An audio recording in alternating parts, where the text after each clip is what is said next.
সব সময় চেষ্টা করি সাধ্যের ভিতর সবটুকু সুখ পূরণ করার জন্য, তাতেই আমি শান্তি পাই। হ্যালো এভরিওয়ান, শুরু করছি একটা নতুন ভিডিও। আশা করি ভিডিওটি সবার অনেক বেশি ভালো লাগবে। তো ভালো লাগলে একটা লাইক, কমেন্ট, শেয়ার দিয়ে পাশে থাকবেন। আমরা বের হয়েছি সন্ধ্যার পর। বর হচ্ছে ওপাশে টাকা তুলছে, আর আমি আর আমার ছেলে একটু ক্যারাম খেলছি। আমি তেমন ক্যারাম খেলতে জানি না, তবে আমার ছেলে কিন্তু এটা খেলতে অনেক বেশি পারদর্শী। তাকে আমরা প্রচুর খেলার টাইম দিই, এই জন্য মোটামুটি কোনো খেলাই সে খারাপ পারে না। আর এপাশে আমার বোন বসে বসে ফোন দেখছে, সে আর কি করবে।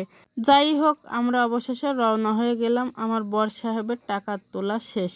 দেখেন চারপাশ কিন্তু প্রচুর অন্ধকার ছিল, কিন্তু খুবই একটা দরকারি কাজে আমরা বের হচ্ছি। ছেলের জন্য স্কুল ড্রেস বানিয়েছি, কিন্তু ড্রেসটা একদমই ফিটিং হয়নি। একে তো শর্ট হয়ে গেছে, তার উপর আবার অনেক বেশি ঢিলে ঢালা।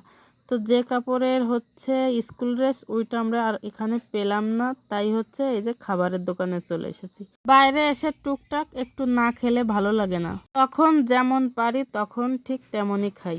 এইখানে আমি অনেকবার খেয়েছি। এটা হচ্ছে চিতলমারি বা একেবারে স্ট্যান্ডে আরপি রেস্টুরেন্ট।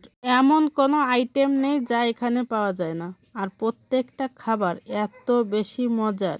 এছাড়া তুলনামূলক অনেক বেশি দাম কম।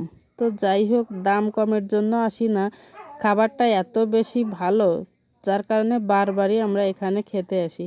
আর অন্য রেস্টুরেন্টের তুলনায় এখানে অর্ডার করার পর আপনাকে অত বেশি টাইম ধরে বসে থাকাও লাগে না। কথা বলতে বলতে আমাদের খাবার চলে এসেছে। পিৎজা আমার ছেলে অনেক বেশি পছন্দ করে, আমিও কিন্তু বেশ পছন্দ করি। তো আমার আর আমার ছেলের জন্য ছিল পিৎজা, মেজো বোন খাবে কেক, সাথে হচ্ছে কফি। এছাড়া ছিল চিকেন ফ্রাই, বার্গার, অনেক কিছু। ভিডিওটা অনেক আগের, ভালো মনে নেই, ততটুকু মনে আছে তাই আপনাদের সঙ্গে শেয়ার করলাম। এছাড়া ছেলে খাওয়ার সময় আরও কী কী যেন পার্সেল নিয়ে এসেছিল, সেটাও আমার ভালো মনে নেই। তো আমার ছেলেও অনেক মজা করে খাচ্ছে, আমরাও সবাই মিলে খাওয়া দাওয়া করলাম। তো খেতে খেতে আমারও হঠাৎ করে মন চাইলো যে আমিও একটা কফি খাই আমার বোনের সঙ্গে। আমিও বললাম একটা কফি দিতে, সাথে বরও কিন্তু একটা কফি খেলো। এক কথায় যখন যার যেটা মন চাচ্ছিল সবাই মিলে হচ্ছে সেইটাই খেলাম। আর এই যে দেখেন, ছেলে ঠান্ডা জিনিস খেতে এত নিষেধ করি, কিন্তু বারবার তার ঠান্ডা জিনিসের প্রতি বেশি আকর্ষণ। তো খাওয়া দাওয়া শেষ, রাতও পাশে অনেক হয়ে গেছে। এখন হচ্ছে আমরা বেরিয়ে পড়লাম, বাড়ি চলে যাব। এভাবে মাঝে মাঝে সবাইকে নিয়ে একটু ছোটোখাটো জায়গায় বসে খাওয়া, ঘোরাফেরা, এটা কিন্তু আমার বেশ ভালো লাগে। আর এই কারণেই আমি যতটুকু পারি আমার সাধ্যের ভিতর আমি ঘোরাফেরা করতেই থাকি। তো খাওয়া দাওয়া শেষে অবশ্যই বিলটা তো বর সাহেবেরই দিতে হবে, তাই না? বিল দিতে দিতে আমরা চলে গেলাম, আর আপনাদের কাছ থেকেও বিদায় নিলাম। টাটা।